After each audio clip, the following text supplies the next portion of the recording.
तुम्हें तो मैं सीधा करता हूँ, वो गुस्से से कहता उसकी तरफ बढ़ा था जब वो सूरज से आगा जी से लिपट गई। आंखों में नाचती शरारत वो वाज़े समझ चुका था। बख्त, तमीज से, ये अब तुम्हारी बीवी है। ऐसी तरबियत तो नहीं की थी हमने तुम्हारी। क्या हो गया है तुम्हें? अपने रिश्ते को पहचानो। ये जितना घर तुम्हारा है उतना ही इसका भी है, और इस कमरे में भी इसका तुम्हारे जितना ही हक है। ऐसा रद्द अमल देकर तुम कुछ लोगों को खुश करना चाहते हो क्या? आगा जी रूम में आते हुए बहुत संजीदगी से दो टोक बोले थे। वो होंठ भींचकर इस शैतान की नानी को कोस कर रह गया। उसके तो वहमो गुमान में भी नहीं था कि वो सीधा आगा जी को ही बुला लाएगी।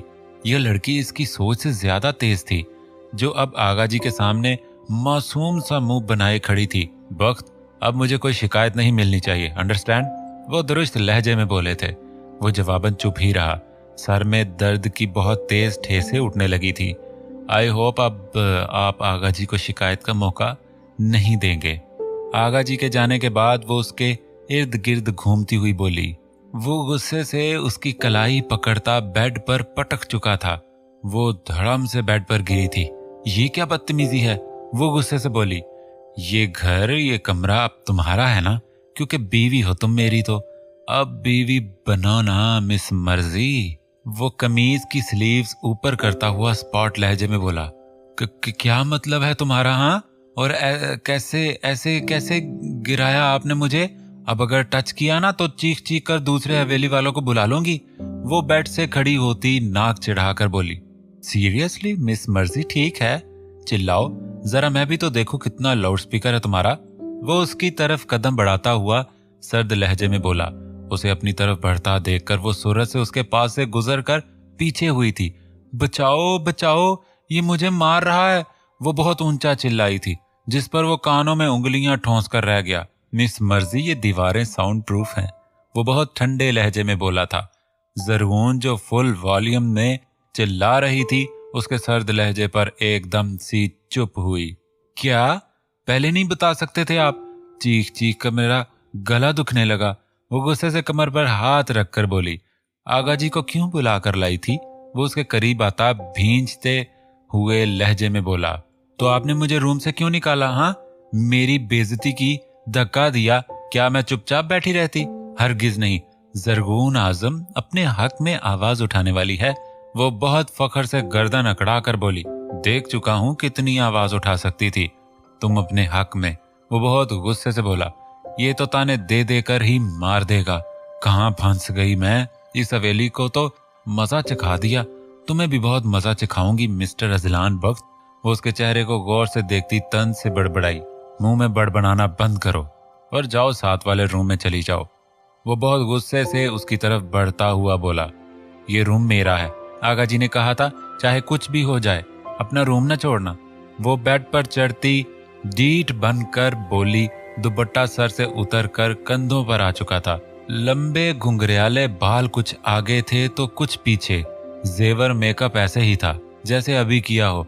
नाक में पहनी गोल्डन नथ जिसमें रेड बड़ा सा मोती था, उसके चेहरे को अजीब सा हुस्न बख्श रहा था। लेकिन अजलान की नजरें उसकी टांगों पर थीं, जो उछल उछल कर बेड की चादर को खराब कर चुकी थी। क्या है ये, मेरा रूम है, जैसे मर्जी रहूं। वो उसकी नजरों के ताकुब में देखती हुई नाक चिढ़ाकर बोली। अजलान बहुत गुस्से से उसकी तरफ बढ़ा था।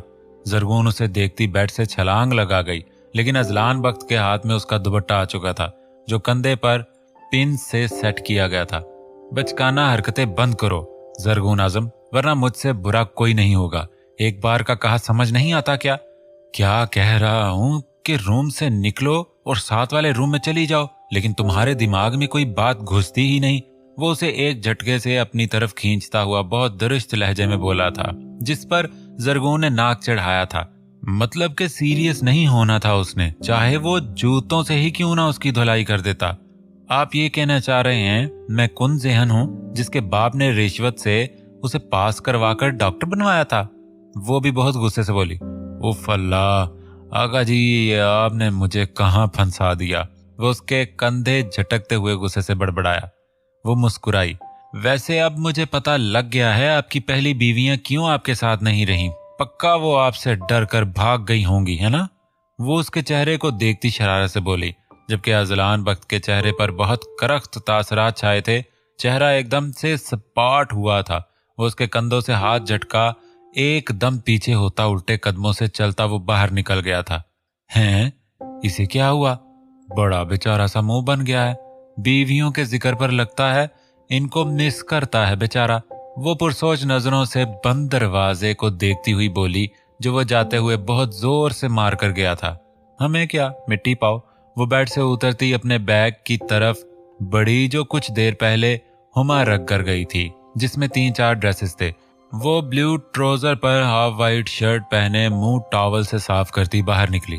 कुछ भी कहो, रूम लाजवाब है बड़े मियाँ का। 2 दीवारें शीशे की थीं, जिनसे बाहर का मंजर तो दिखता था लेकिन अंदर का नहीं। बड़ा सा बेड जिस पर वाइट नीले फूलों वाली चादर बिछी हुई थी, नीले खूबसूरत सिल्क के पर्दे, वाइट पेंट दीवारों पर किया गया था। कमरे में हर चीज नीली और वाइट थी।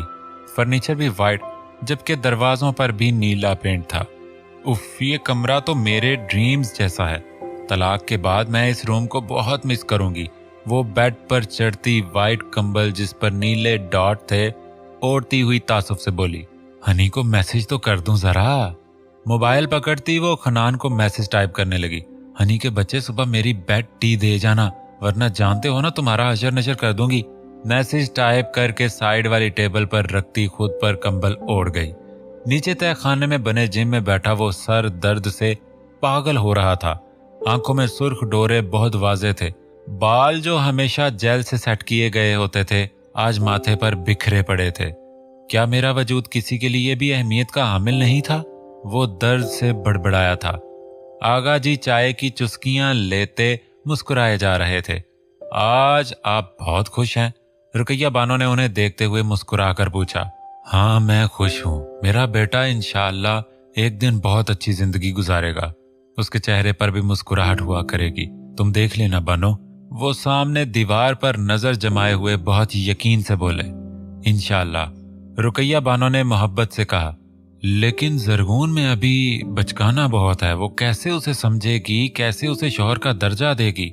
रुकैया बानो फिक्रमंदी से बोली, ये सब तुम मुझ पर छोड़ दो। अपने बेटे की जिंदगी के कुछ फैसले मैंने जल्दबाजी से लेकर उसकी जिंदगी को खराब कर दिया था।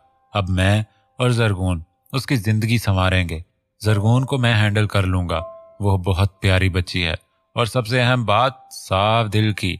मुझे अपने बख्त के लिए किसी ऐसे ही इंसान की तलाश थी, वरना रिश्ते तो इसके लिए अभी भी बहुत आए थे। मेरे बेटे में कौन सा कमी है? करोड़ों में एक है। वो बहुत मोहब्बत से उसका जिक्र करते थे। दर हकीकत वो अपने बेटों से ज्यादा इसी से मोहब्बत करते थे। रुकैया बेगम मुस्कुराई थी। अल्लाह करे जो आपने सोचा है वही हो। रुकैया बेगम दिल में बोलती हुई फिर से चाय के घूंट लेने लगी। अरे हनी, तुम किचन में क्या कर रहे हो? अगर किसी चीज की जरूरत थी तो मुझे या किसी मुलाजमा से कह देते। जरगुल उसे सुबह सुबह किचन में देखती हुई हैरानी से बोली, अपनी आपी के लिए बेड टी हमेशा से मैं ही बनाता आया हूँ जरगुल आपी। वो चाय को शीशे के कप में डालता हुआ बड़े मसरूफ से अंदाज में बोला। जरगुल मुस्कुराई उस कमसिन लड़के को देखकर। लाओ, मैं डालती हूँ और ले भी जाऊंगी, और तुम्हारी आपी से कह दूंगी ये चाय तुम्हारे हनी ने बनाई है। जरगुल उससे टी पॉट लेती मुस्कुराकर बोली, जबकि वो मुस्कुराया। किचन में आती माला वहीं ठटक कर रह गई। उफ, ये लड़का मुझे पागल कर देगा। ये क्यों मुझे खुद से बांध रहा है? वो उसके चेहरे पर नजरें जमाए धीरे से बड़बड़ाई, ओके आप ले जाएं, मैं तब तक जरा फ्रेश हो लूं। वो कहता हुआ पलटा जब माला को सामने खड़ा देखा। गुड मॉर्निंग, वो हल्की मुस्कान से उससे कहता हुआ किचन से बाहर निकल गया। माला बेसाख्ता पलटकर उसकी पुश्त देखती रह गई। माला, तुम ये ट्रे पकड़ो, मैं दूसरा ट्रे पकड़ लेती हूँ। जरगुल माला को देखती हुई बोली। अच्छा। माला ट्रे थामती हुई धीमे से बोली। जरगुल दूसरा ट्रे सेट करती हुई माला के चेहरे को देखती रही, जिसके चेहरे पर सुर्खी सी छाई हुई थी। व्हाट नॉनसेंस, ये क्या हालत बना दी है तुमने एक ही रात में मेरे कमरे की? वो सुबह सुबह कमरे में आता हुआ चिल्लाया, जो कमरे का कबाड़ खाना बना चुकी थी। सारा कमरा बिखरा पड़ा था। कंबल बेड से नीचे तकिए, कुशन्स, कपड़े, टॉवल सब जमीन बोझ थे। खुद मैडम टांगे खुद में समेटे बाजू को सीने पर बांधे नींद में गुम थी। घुंघराले बाल सारे चेहरे पर बिखरे पड़े थे। ट्राउजर पिंडलियों से ऊपर तक आ गया था। जिससे खुद का आप ना संभाला जाए वो कमरे को क्या संभालेगा। वो गुस्से से कहता हुआ उसके सर पर पहुंच गया। जरगून आजम, सर्द लहजे में वो उसे हिला गया, लेकिन वो मैडम उसका हाथ नींद में ही झटकती फिर से सो गई। सर्दी लग रही है मैडम को, लेकिन कंबल नीचे जमीन पर फेंक दिया।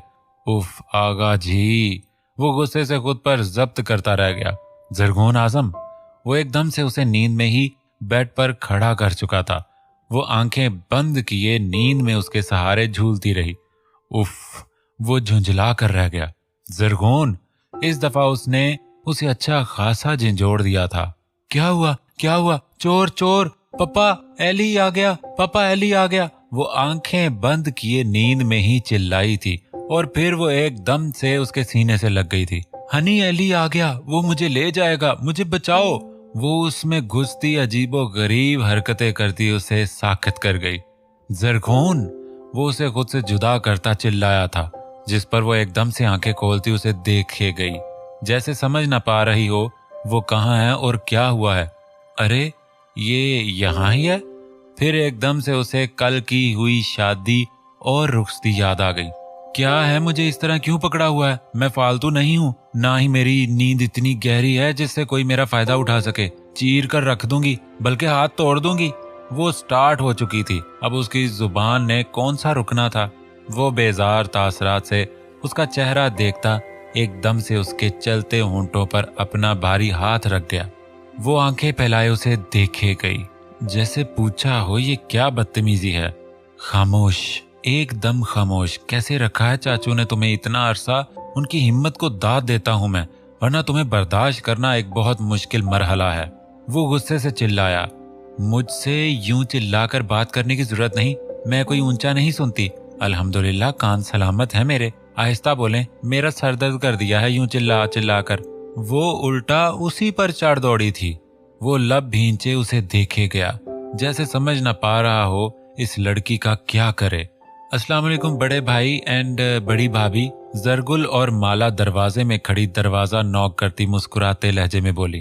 वो गहरी सांस लेता सलाम का जवाब देता वॉशरूम में चला गया। हाय यार, बड़े भाई तो बहुत गुस्से में है। जरगुल ने मुस्कुरा कर पूछा। तुम्हारी दोस्त का गुस्सा उनसे कम है क्या? बेफिक्र रहो यार। वैसे बेटी में हनी के हाथ की लेती हूँ। जरगुल को कप में चाय निकालती देखकर वो बेबसी से बोली। बड़ी भाभी साहिबा, आपके प्यारे भाई ने ही आपकी चाय बनाई है। जरगुल ने चाय उसे देते हुए कहा। हाय अल्लाह, मेरा प्यारा भाई, मेरा राज दुलारा, मेरा सोना शहजादा।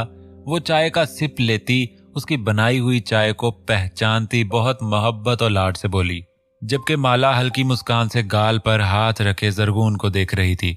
अच्छा हम चलती हैं, आप बड़े भाई को चाय दे देना। जरगुल खड़ी होती हुई बोली।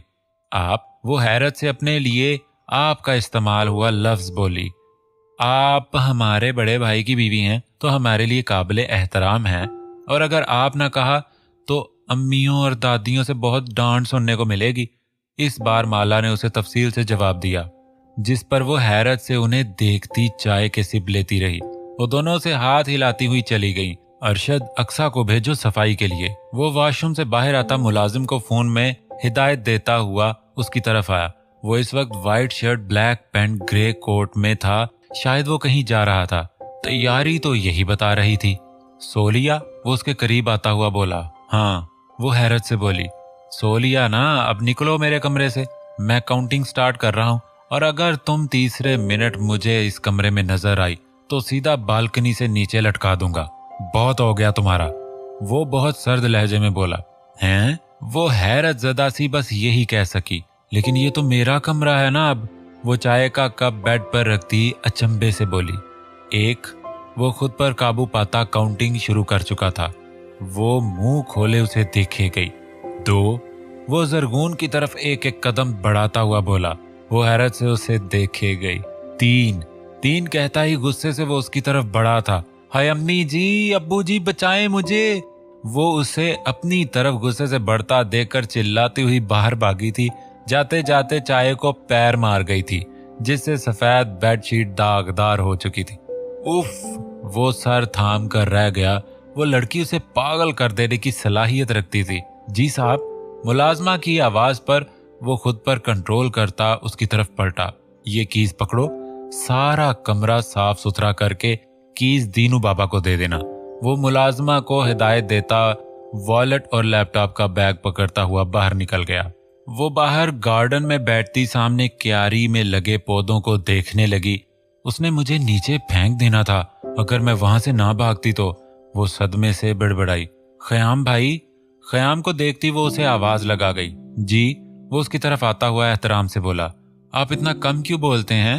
वो उसे बैठने का इशारा करती हुई बोली, नहीं कम तो नहीं बोलता, बल्कि आप ज्यादा बोलती हैं। वो मुस्कुरा कर बोला, नहीं मैं ज्यादा तो नहीं बोलती, वैसे मेरे फ्रेंड थे, ऑस्ट्रेलिया में थे, वो कहते थे हमारी जरगून बहुत कम बोलती है। वो भी डॉक्टर थे, मैं तो उन्हें बहुत मिस करती हूँ। खैर मिस तो वो भी बहुत करते हैं, पता है हम मिलकर बहुत सी शरारतें करते थे। वो बोलने पर आती थी तो चुप नहीं होती थी। आखिर सबने इसका नाम ठीक ही तो रखा था, चलती जुबान। ख़याम परेशानी से बड़बड़ा कर रह गया। क्या आप मेरे लिए आज कोरमा और बीफ बिरयानी ले आएंगे? वो मासूमियत से बोली, जबकि वो हैरत ज़दा हुआ। आप जानती हैं यहाँ गोश्त की बनी हुई चीज न पकती है न खाई जाती है। वो हैरत से बोला, कोई नहीं मैं खा लूंगी बिना किसी को बताए, और आपकी सैलरी भी डबल करवा दूंगी। आखिर अब ये सब कुछ मेरा ही तो है। वैसे ये बड़े मियाँ सैलरी कितनी देते हैं तुम्हें? काम तो बहुत लेते हैं तुमसे। बाहर आता अजलान बख्त उसकी बात पर रुका था। क्या? ख़याम हैरत से बोला, ऑफ कोर्स, और आपकी शादी भी मैं ही कराऊंगी, बेफिक्र रहें। वो भी जरगुल से। ख़याम ने हैरत से उसे देखा, जो अपनी शादी तो अपनी मर्जी से कर नहीं सकी थी और चली थी उसकी शादी करवाने। वो अब आईब्रो उचकाकर मुस्कुराती हुई उसे ही देख रही थी। अजलान ने मुट्ठियां भींची। ख़याम ड्राइवर से कहकर गाड़ी स्टार्ट करवाओ। वो उनकी तरफ आता स्पाट लहजे में बोला। वो एकदम से उसकी तरफ पलटी थी, जबकि ख़याम सर हिलाता हुआ जल्दी से वहां से रफू चक्कर हुआ। ये क्या तरीका है ख़याम से बात करने का? वो बड़ा है तुमसे, और दूसरा क्या तुम्हारा ड्रेस इस काबिल था कि बाहर घूम फिर सको? वो बहुत गुस्से से बोला, जबकि उसने हैरत से उसकी बात सुनकर अपने ड्रेस को देखा। घुटनों से ऊपर शर्ट, नीचे खुला ट्राउजर, गले में जाली वाला स्टालर। बात सुनो बड़े मियाँ, मेरा जो दिल करेगा वही पहनूंगी, और जहाँ दिल करेगा वहीं जाऊंगी। ज्यादा ची ची की तो मेरे से बुरा कोई नहीं होगा। और जो अभी मुझे बालकनी से फेंकने वाले थे ना, ये बात दादा को भी बताऊंगी। ज्यादा खुश होने की जरूरत नहीं, कोई फालतू शय नहीं, और तलाक भी लूंगी। मुझे नहीं रहना आपके साथ, अपनी मर्जी से शादी करूंगी। मैं 20 साल की हूँ और खुद को देखें 37 साल के। बहुत गुस्से से बोली थी वो। सीरियसली? वो बहुत गुस्से से बोला था।